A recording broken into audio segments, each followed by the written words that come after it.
എവിടെ പോവാ ഐശോ? Hi hello, കാഞ്ഞങ്ങാടുള്ള സുൽത്താൻ jewellery കേട്ടോ. അപ്പോൾ ഇവിടെ വെച്ചിട്ട് ഐഷോൻ്റെ കാവുത്താൻ പോവാണ്.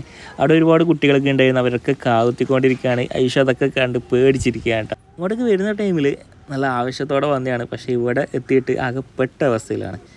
നമുക്ക് അതിനിടയിൽ കോഫിയൊക്കെ കുടിക്കാൻ വേണ്ടി തന്നിട്ടുണ്ടായിരുന്നു. പിന്നെ മാർക്കൊക്കെ ചെയ്തു. ഹോളി ചേച്ചി ഇതാണ് സംഭവം, ഇത്രയേ ഉള്ളൂ ചെറിയ പരിപാടിയെന്ന് വിചാരിച്ചു.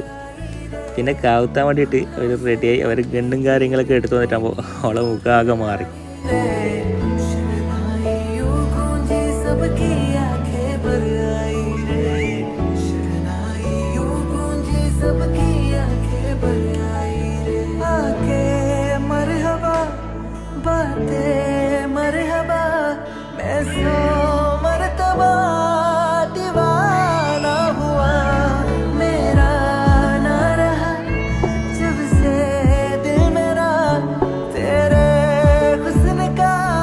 ഇഷ്ടപ്പെട്ടാ? എങ്ങനെയുണ്ട്?